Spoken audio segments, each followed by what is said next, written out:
Specifically, coronary artery disease is the #1 killer of men and women now in the world. It used to be just in the US. To give you an example, coronary artery disease kills 9 times more women than breast cancer. And breast cancer is a horrible thing, but cardiovascular disease, in my opinion, is not as on the forefront for women. Unfortunately for women, 50% of the time when they present with a heart attack, it's their first presentation.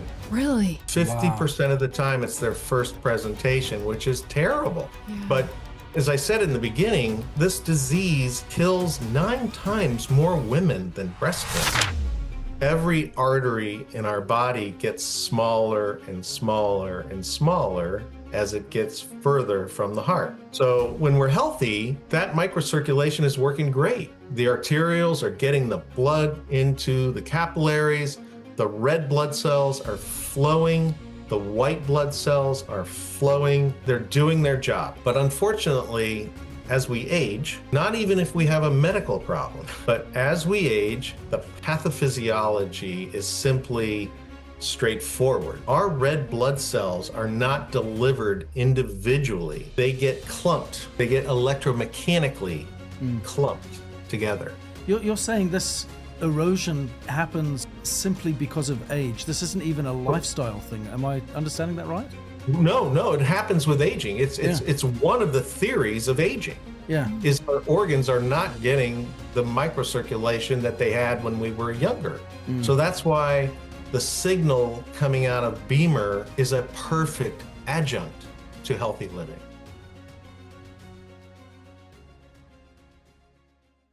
Hello and welcome back to another episode of the Longevity Lounge. My name is Ben. And I'm Kaylee.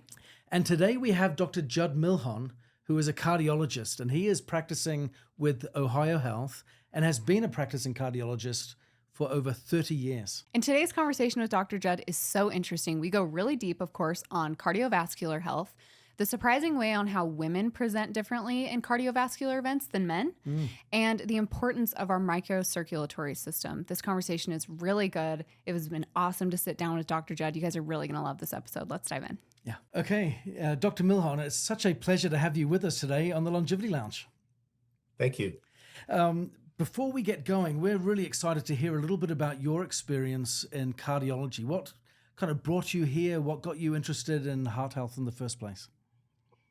Well, it's the same story I've told everyone, but when I finished medical school, I was assigned during my internship year to cardiology. And I was assigned to a private practice that really took great care of patients. And the first day, I got a pager message to go to the cath lab. And I was so nervous. I didn't want to touch the wrong thing. And I was watching somebody open an artery. And gosh, I looked across the table and I saw this beautiful nurse. And I didn't see anything else. And that turned out to be Leslie. Oh, that's fantastic. That's your wife. My wife. And before my internship, I wanted to take care of the whole person. I wanted to do internal medicine first, psychiatry second, and take care of the whole person. My first day of internship, I was exposed to cardiology, and that was the beginning of the rest of my life because I ended up training for 12 years. I joined that practice. I eventually talked Leslie into having a date with me and we got married. So that's how I got started in cardiology. That's a nice, strong start. A beautiful woman. It changes everything. That's awesome. That's excellent. So as you're now established, you've been now practicing for over 30 years. Tell us a little bit about your current role and the focus of your practice now. So the first half of it was basically practicing clinical cardiology and interventional cardiology. So I had the pleasure of seeing a patient, performing diagnostic tests, trying to find out what was wrong. And then when they needed an artery opened, I got to do it. So I was kind of like this full service type of cardiologist. And I really enjoyed it, but I had eventually 5 back surgeries. So the interventional part of my career ended, and I really got interested in more of a preventive type of approach. So for the last part of my career, I've focused on keeping people out of the cath lab. And it's a full circle, but it's been really fun and I've enjoyed it. And can you explain what the cath lab is for us layman folk? So it's kind of like an operating room, but it's Okay. not an operation. Um, the patient is put on a table, and in the beginning, we would enter an artery in their groin, femoral artery, and the last part we've been doing 90% of them from an artery in the wrist. And you basically go in and you take pictures of the heart arteries, the coronary arteries, which as a reference is like the size of a finger, Whoa. and the ones that are blocked significantly, we would open them with a balloon and then a stent. So that's coronary artery interventional practice. And that's what I did the first part of my career. So with all of these years of practice that you've experienced, there must have been significant change and evolution of medicine over these years. What are some of the most dramatic changes that you've seen that kind of really blow your mind? Oh, there's been a lot. I mean, number one, the technology keeps changing every 5 years. So we've really developed ways of doing minimally invasive, less invasive diagnostic tests and actually therapeutic interventions. So very much less open heart surgeries, very more, opening arteries without bypass surgery. We're working with valves. Now we're replacing valves from a catheterization approach, not even opening the chest. So, Really? so the Wow. diagnostic testing has improved. The therapeutic testing has become less invasive year after year. And the most interesting to me is, the genetics that are involved, the lifestyle that is involved, the things that we can do to prevent the end stage person needing an intervention. That's what's driving me now. Yeah. What are some of the key indicators when you talk about genetics and lifestyle that people should be aware of? So because this is something we can control directly, right, in terms of lifestyle. Absolutely. What are some big things as a cardiologist that you'd really want to shout from the rooftops to the listeners here in this regard? What I've done with every patient I ever see is I start with what are their risk factors for cardiovascular disease. And specifically, coronary artery disease is the number one killer of men and women now in the world. It used to be just in the US. To give you an example, coronary artery disease kills 9 times more women than breast cancer. Really? And breast cancer is a horrible thing. But cardiovascular disease, in my opinion, is not as on the forefront for women. And so the risk factors, whether you're a man or a woman, need to be known by every person. And it starts with genetics. I mean, if you have a family history, that's important. And it goes down a laundry list of tobacco, high blood pressure, diabetes, high cholesterol, and most recently, a sleep disorder.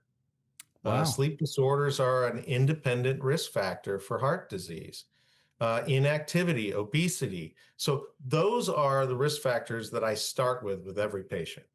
Why are sleep disorders popping up more now? Because, well, 30 years ago, we didn't know what a sleep disorder was. And now there's multiple categories, and only one of them is sleep apnea. But all of the sleep disorders result in a common problem, and that is low oxygen. Low oxygen levels night after night, year after year, we now know does everything bad for a heart. It plugs up the arteries. It's a common cause of heart arrhythmia, electrical problems. So it's just as important as smoking. It's just as important as untreated diabetes. It's a risk factor. It blows my mind, because sleep is the single biggest activity that we all engage in life, right? A Yeah. third of our lives we spend asleep, and yet so many of us don't really give it a second thought in terms of its quality and its value. It gets relegated to second place far too many times. Yeah, and it's been Absolutely. a badge of honor for some people as well, I think. Sure. And yeah, I can get by in 4 hours, like it's a power flex, and yet Yeah.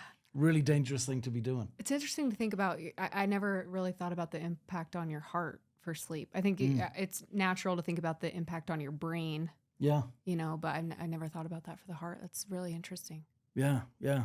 Are there any subtle warning signs that you see in terms of declining heart health? Yeah, if someone is experiencing that, but they're not necessarily looking, in any spotlights that we can put there to help people see Well, better? it's vague in terms of symptoms Mm, because any symptom could be correlated with heart dysfunction. mm, But um, I would start with knowing what your risk factors are, like we just talked about, and getting those treated to the goal. And if one is not treated, it increases your risk. mm. If they're all treated to the goal, you can still have a cardiovascular event. But symptoms of heart disease differ. It's not always, an elephant on my chest. Um, Specifically, women, for instance, present a lot differently than men, and women, in my opinion, are tougher than us, and they don't report Yeah, symptoms, or they may have atypical symptoms and ignore them.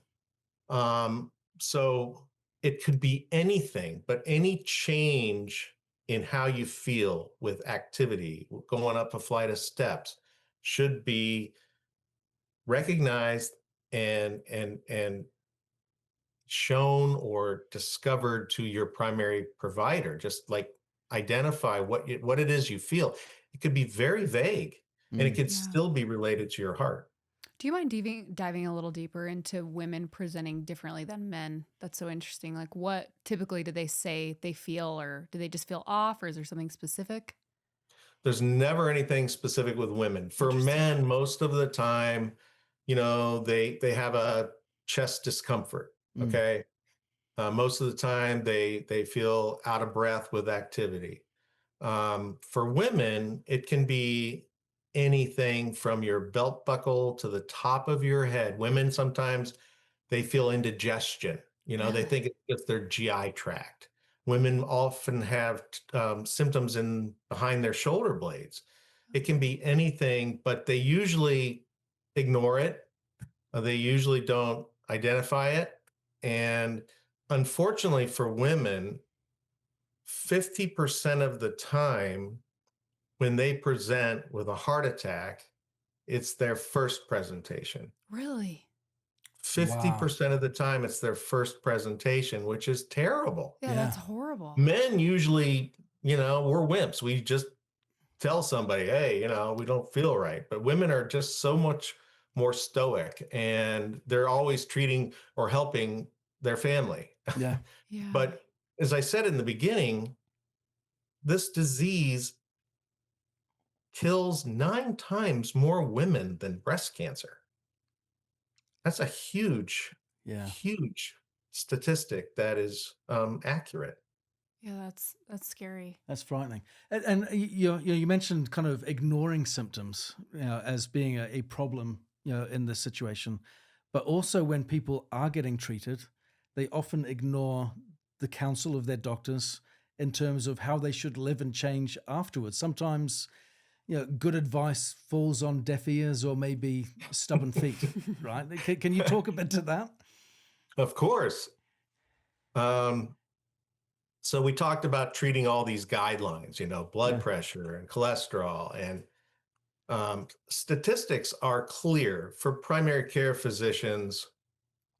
They're so busy. They have to make sure the whole body's good Mm, in their screening. But for cardiologists, you know, we are about 50% compliant in treating all of those risk factors. I mean, the cholesterol panel consists of multiple, elements, and even a cardiologist is 50% successful at getting their patient to the goal. And the Mm. patient who's being hopefully told by a cardiologist all the lifestyle measures they should participate in, they're not listening to it more than 25% of the time. That's crazy. So in the future, we have to focus not on the cardiologist. A cardiologist, I get 20 minutes to see a patient. Mm. I work for a hospital system. So when I was in private practice, I could practice a little differently, spend more time. So the future is going to be utilizing advanced practitioners like nurse practitioners, physician assistants. Those people can spend more time with a patient to really dive in on the lifestyle modifications, answer questions, and get the patient hopefully more interested in following through. Mm.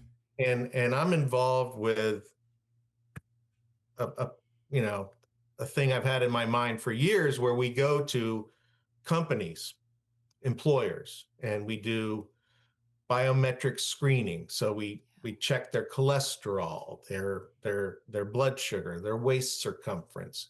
And there's an algorithm based on what their 10-year risk for having a cardiovascular event will be.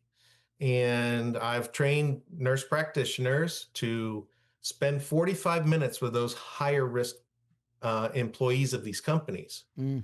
And I think that is the future, is to get somebody, let them know what their risks are, let them know how to manage each risk to the goal, live heart healthy, and that will prevent that person from having a cardiovascular event. That'll prevent them from coming into the cath lab at 2 a.m. when they're having a heart attack. Yeah. So that's really been my goal in the last 10 years or so, is implementing programs like that. Is there a certain age you recommend that screening? Is it better to do it sooner? It makes sense to me, but Mm. does that make sense Absolutely. to do it sooner? Yeah. No, it depends on your family history and all the Sure. things we talked about. But I mean, as soon as you're an adult, Yeah. as soon as you're in your 20s, it's good to think about what your risk factors are and think about having your cholesterol checked or other lab work. So Yeah. it can't happen too soon. Sure. Have you thought much about? I'm kind of fascinated by the psychology of the patient response, right? Yeah. In terms of, I've got some early indicators of concern. My lifestyle isn't what it should be. Maybe I've got excess weight. I'm not exercising. Maybe I'm drinking or smoking. That type of stuff, right?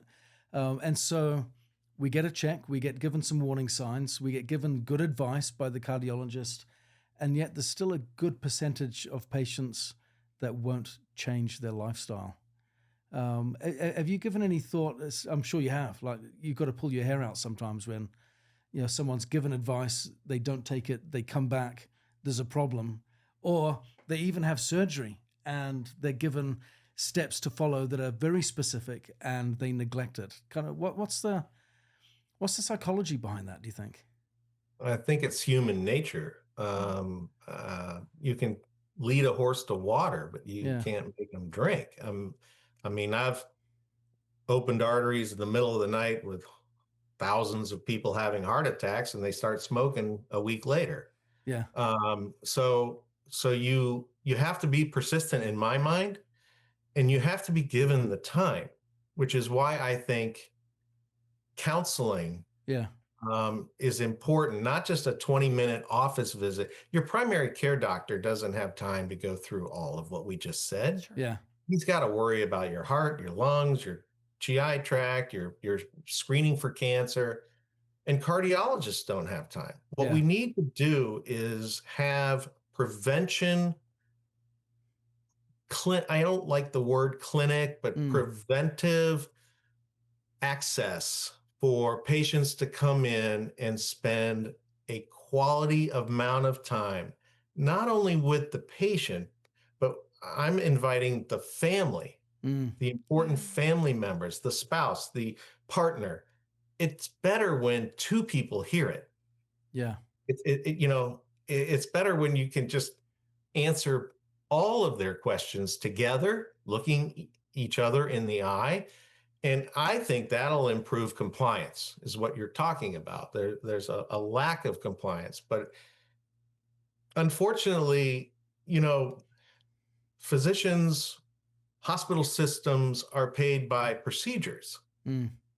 You know, there's not a lot of reimbursement for education and the stuff that we've been talking about, and that needs to change, Yeah. because I think that's the only way we're going to make a dent. So now people are having heart attacks. We're keeping them alive with procedures, right? Yeah.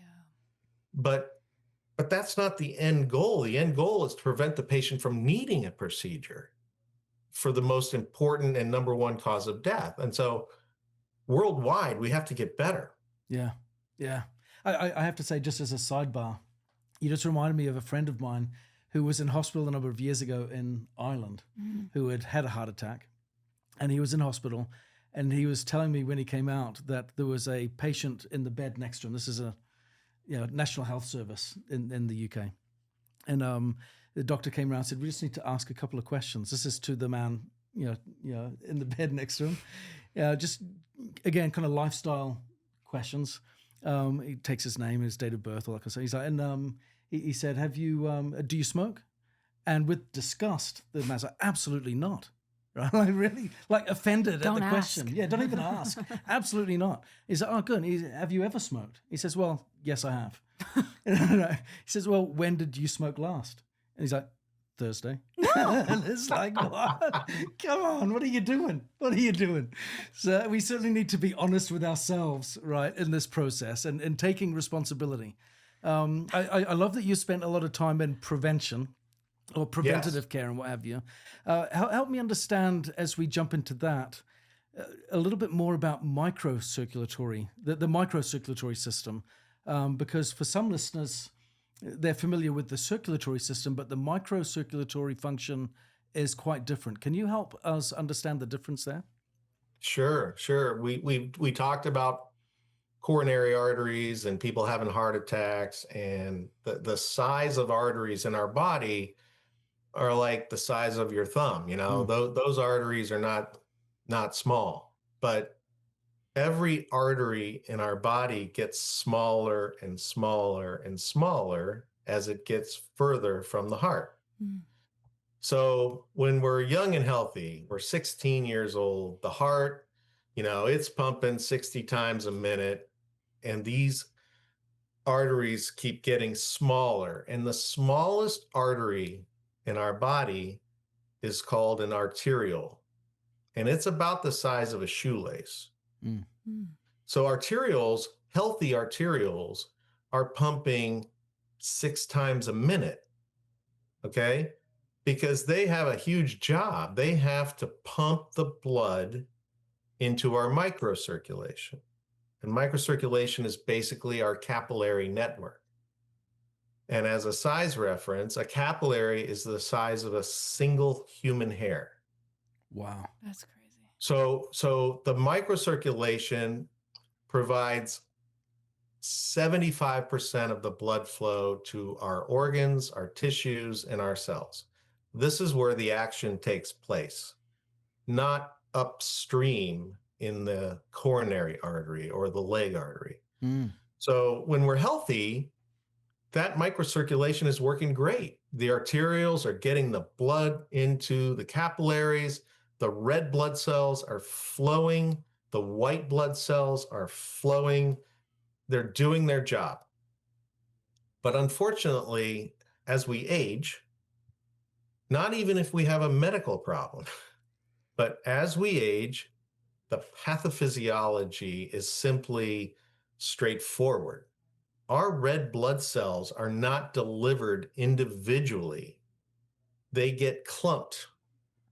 They get electromechanically clumped together. Oh, wow. And I hate big words, but it's called the rouleau phenomenon. And this is Forward. Yeah. normal pathophysiology of aging. Our red blood cells get clumped together, and that creates a traffic jam, Mm. not only for the red cells, but for our white blood cells, which are our own immune cell. It's our, I call them Pac-Men. Mm. They eat bacteria and viruses and inflammation and presumably cancer. And so that's our natural microcirculation. But when we age, it gets plugged up. And so when we're delivering the red cell that drops off oxygen, that's the cell's energy source. When the white cell is doing their thing, they're eating and disposing.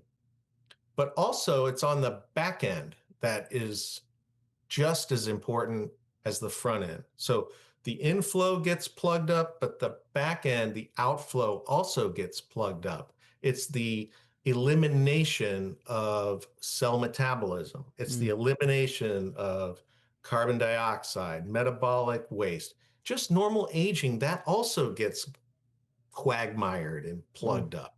Can I just clarify real quick? You're saying this erosion happens, or this just getting bunged up, clogged up, and what have you, simply because of age. This isn't even a lifestyle thing. Am I understanding that right? No, it happens with aging. It's one of the theories of aging. Yeah. Is our organs are not getting the microcirculation that they had when we were younger. And so that's part of cell death and aging.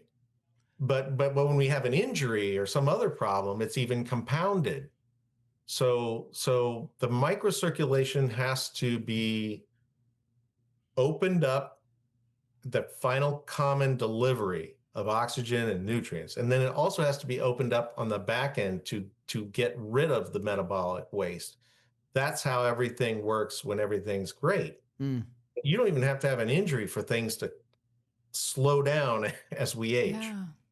That's really sobering, right? Because there's a lot of people that would be going, I'm taking very good responsibility for my health, and I've got an active lifestyle, and I'm eating the right foods, and I'm exercising and getting all of that oxygen to my brain and to my body and what have you. But what you're saying is, if you're aging, this is going to happen regardless. Yeah, and all the things that these people are doing are fantastic. It improves blood flow. But that type of healthy living and lifestyle doesn't necessarily affect the microcirculation. So that's why the signal coming out of Bemer is a perfect adjunct to healthy living. Yeah. And other treatments that are proven to improve blood flow. But if you improve blood flow upstream and your downstream capillary circulation is plugged up, it's not going to be as effective. Yeah, that makes a lot of sense. But before we jump into how Bemer can improve things here, I want to kind of sit in this spot just a little longer. What are some of the challenges with compromised microcirculatory function? Could you elaborate on that a little bit more in terms of if it's not treated, if it's not improved? What's the knock-on effect? The knock-on effect is the cells are not nourished. The knock-on effect is earlier cell death than if they would have had better inflow. Yeah. If they would have had more oxygen. And that translates into energy. It's ATP, it's in the mitochondria, but I don't like to use all those words. I want people to know that every organ in your body can, in theory, slow down the aging process by better microcirculation inflow and better microcirculation outflow. That's I think the fascinating part of it. Yeah. So with that being said, then let's go back to this point that you made about Bemer offering value to the microcirculatory system in that regard. Tell us how that relationship exists. So Bemer has a venue of pulse electromagnetic frequency. It's a carrier of the signal of Bemer. And when you lay on the Bemer B body for 8 minutes twice a day, you're going to improve the microcirculation from head to toe. And that improvement lasts generally 10 to 14 hours, depending on your age, your size, which is why you need to be on the Bemer B body for twice a day. Yeah. The electromagnetic signal, it breaks up that red cell clumping because it's kind of like a battery, they stick together, a magnet. The signal breaks that and allows the red cells to penetrate the cell on an individual basis, which improves the delivery of the oxygen and thus the energy. Yeah.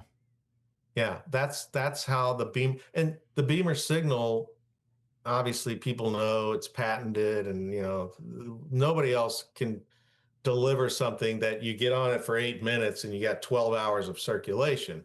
Yeah. That's been proven. And so that's the purpose of twice a day Bemer. And how did you stumble upon Bemer? I mean, that must have been really impressive hearing from your perspective on the effect on the microcirculatory system. Kaylee, I would have never looked at Bemer ever. But I was trained traditionally, and you don't accept a medical product or a supplement or a drug that hasn't been proven by multi-center, thousands of patients, randomized placebo-controlled trials. That's not how I was trained. And, I wore lead for 20 years, leaning over opening arteries, and it destroyed my back. And I did everything I could think of traditionally, physical therapy and acupuncture and water aerobics and Pilates, you name it. I did all those things multiple times with no success. So then I ended up with 5 back surgeries. Wow. And I was still miserable. I did all those things again, Yeah. But 8 years ago, a patient of mine came into my office and said, Dr. Jud, I'm going to introduce you to someone that's going to help your back. Because my patients know me. I mean, I couldn't get in and out of a chair. I never smiled. Oh, gosh. So I let this guy come into my office, he's wheeling a suitcase on wheels, and he's got this garment bag, and he puts this mat on my exam table and wraps this thing around my back and plugs it into a computer, starts talking to me. Truthfully, I didn't know who he was.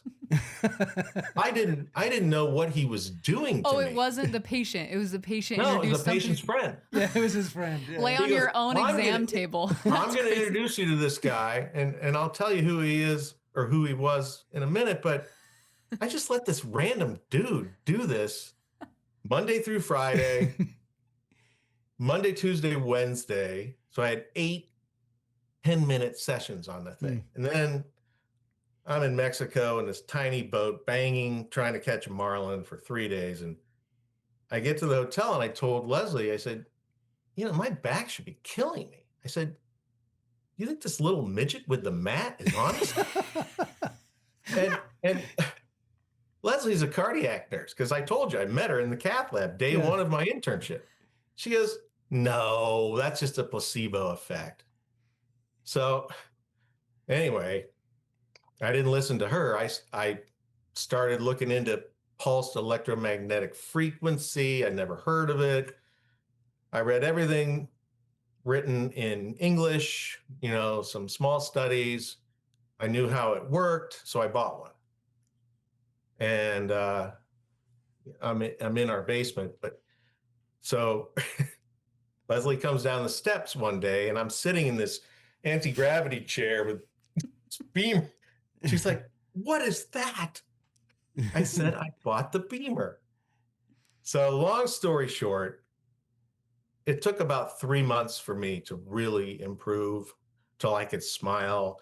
I could sleep more than 20 minutes. And Leslie secretly started studying it, when I was at work. And she knows how it works. It's helped her, and it's obviously helped me. And so the two of us have been sharing Bemer for 8 years. To anybody that wants to try it out. Yeah. Nothing can compete with personal experience. That's the best story I've ever heard. Yeah. I'm just picturing her walking downstairs and looking at the anti-gravity chair with her arms crossed, just like, do I turn it on? It disrupted the aesthetics of the room. I mean, Yeah. and it's still here. I mean, it's still here. That's awesome. I love it. I love it. I mean, that's worth it though, because I can't imagine, like, it strikes me when you say that you couldn't smile. Like, that just, that eats at my heart, thinking about how much pain you must have been in from doing all those surgeries, or leaning over, like you said, with all of that lead on, doing all those surgeries, and having all those surgeries. To you having all of those surgeries from that. I can't imagine. But I wouldn't be here without acknowledging David Easterbrooks. I mean, he's a legend in this company, and he was the one who shared it with me, and I had the privilege of working with him for many years and helping a lot of people. Yeah, gosh. That's awesome. Yeah, it's so important. If you got something good, open your mouth and let people know about it. And you've been doing that now for 8 years, Yes. with Bemer. After my day job. I mean, I don't. Sure. Yeah. How have you seen it impact others? Is other experiences that you've seen and witnessed over the last 8 years? So yeah, I've seen everything, but in Europe, physicians can use and treat disease-specific states with Bemer. And so, when I was reading about some single center studies and retrospective looks, the European experience has been from head to toe. Yeah. And so people that I've shared Bemer with, I've seen amazing results from head to toe. I think it'll be compliant. My mom's best friend, the oldest person I shared Bemer with was one of my mom's best friends, and she's passed away, but she was 93. Wow. And she was living independently in her own house. And she had some health issues. And so I bought her an anti-gravity chair. Back then, Leslie and I had 12 of the older units that we always had them out. We had 12 of them. And so I brought her one, and she had an assistant. And I told her how to use it, and she had some swelling in her legs and stuff like that. And so after 3 months, she and I would go over to her house, because she actually lives pretty close. She lived pretty close to me, but I would go over there every couple of weeks and just check on her. But after 3 months, now at this point, she was 94. Wow. And she's calling me up. She says, Juddy, she was in tears. She said,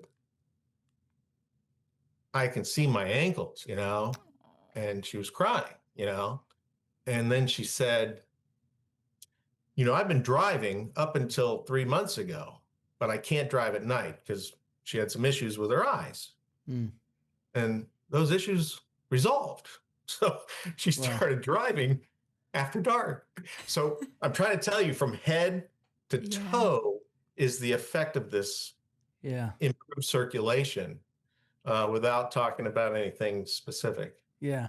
Well, gosh, I mean, because it's like you said, right? The microcirculatory system connects with every organ in the body, every part, Correct. every part. So when we improve its functionality and performance, potentially everything else is going to get better too. Yeah. Yep. Yeah.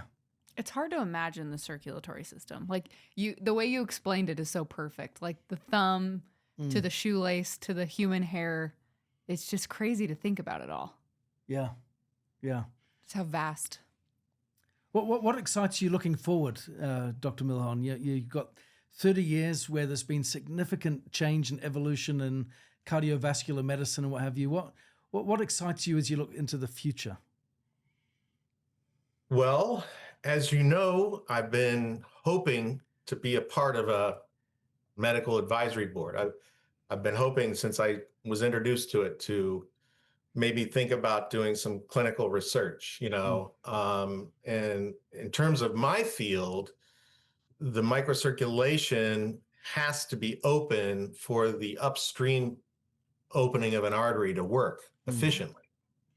And so I'm really excited because in my field, there's not a lot of medical treatments for slow flow in the microcirculation. I mean, there's a few meds that I've been using, but really not a lot of clinical research in that field. So I'm interested in studying Bemer in conjunction as an adjunct to the traditional treatments, the balloons, the stents. But opening up the microcirculation, I think, completes the circle, so to speak. Yeah. And I'm excited to go to Berlin. I'm excited to start discussions about the advisory board, but I got a million ideas. Yeah, we're excited about that. This is going to be huge, and certainly that type of research that we've been having discussions on is so important, I think, for our future, because it's that principle of upstream and downstream, and completing the circle, I think, is just so fundamental to overall good health. But people like me, I mean, even my best friends that are traditionally trained, my really good friend won't come to my basement and watch a game and get on my Bemer chair. All right? What's he afraid of? I said, George, you can't even bend down to put your golf ball on a tee. Yeah. I said, sit on the thing. But he's this perfect, blindfolded, narrow-minded. So in my opinion anyway, we need to expand clinical research to get this out and get it validated so that narrow-minded people like myself will open up to it. And then eventually we can use it for anything from head to toe as an adjunct to other treatments. I think it's important to be an adjunct. It's not a all thing. It's just an adjunct to just completing that circle, like you said. It just makes sense to me. Yeah. It makes sense that your personal experience was the way that you opened up your mind to it a little bit, right? Because you say you're narrow-minded, you're very traditionally trained, so that experience with your back you were like, oh, it connected the dots for you. That's the only reason I was miserable. Yeah. I was miserable, and now I'm open my eyes to a lot of other non-traditional types of treatment or lifestyle or whatever. I mean, I'm into it. I'm open to it. Yeah, I love that. Well, people aren't often willing to change until the pain of the problem becomes greater than the pain of the solution. Yeah. Right, and when we hit that moment, then all of a sudden new opportunities present themselves that we're willing to consider. Yeah. Outside of Bemer, sorry, I'm just so curious about this. What does your routine look like? Do you have a routine, your health and wellness routine? You said you're kind of into the different things. What does that look like for you? I drink a lot of water. Mm-hmm. I try to walk 30 minutes a day. I have 2 jobs, so I work from 7 to 4 with cardiology and usually 4 to 10 doing Bemer. Yeah. But eventually I'm really looking forward to retiring from my day job. Yeah. And spending more time sharing this and more time exploring possible implications. And I want to work with the company. So, I mean, obviously you guys know that. Awesome. Well, we're grateful to have you as a member of the Medical Advisory Board. Yeah. Dr. Millhon. We're excited for the future and what that holds. And we want to put that enthusiasm and science and experience to good use for sure. So, but before we wrap up, as a cardiologist, any advice or tips that you'd like to give to the listeners that are going, I need to improve my cardiovascular health? And top 3 tips for the listeners to make improvements there? -1, listen to your cardiologist if you, heaven forbid, have to see one. Exactly. Yeah. No, I think Three, if I have to pick three, it's diet, exercise, and sleep. Yeah. I think those three are the foundation of a heart healthy lifestyle, which is what I put in my notes to the primary care doctors. At the end of every note, I'm always saying, we discussed a heart healthy lifestyle. We discussed, all the things the patient can do, not only just modifying each of those risk factors that we talked about, but the diet, the exercise, and the sleep, I think, is key. Mm. And heart healthy lifestyle just meaning diet, good Exercise. good exercise, and good sleep. Treating all of your risk factors to the goal. Yeah. And you can do everything right. Yeah. And still have a heart attack. I mean, just due to genetics. But it's the most common cause of death in the world. Yeah. Mm. But each risk factor that's not treated to the goal increases your risk of having a cardiovascular event. So if you treat everything to goal and you do those three things we talked about, that's all you can do. Yeah. Well, I think it's super important to take as much personal responsibility for our longevity as we can. And these are fundamentals, right? Good exercise, good diet, and meaningful, deep restorative sleep. Really, really important, but we're in control of that. Yeah. And certainly integrating technologies like Bemer to improve the microcirculatory function just through the natural process of aging, I think also something we're in control of that can have a significant impact for good as well. Yeah. It makes sense to me. I mean, yeah. Well, and even if you're closed-minded, even if you're traditionally trained or whatever, like you are, I mean, it makes sense. Yeah. It makes sense to at least think about it. Give it a try. 8 minutes. All you have to do is sit down. Yeah, twice a day. It's easy. Yeah, it's an easy test. Right? It's an easy test. Dr. Millhon, thank you so much for being with us. This has been really, really insightful, and we certainly look forward to having you back again as a future guest and discussing more about cardiovascular health. Anytime. Yeah. And upcoming research. I'm excited to talk about that, maybe on a part 2. Yeah. Thank you.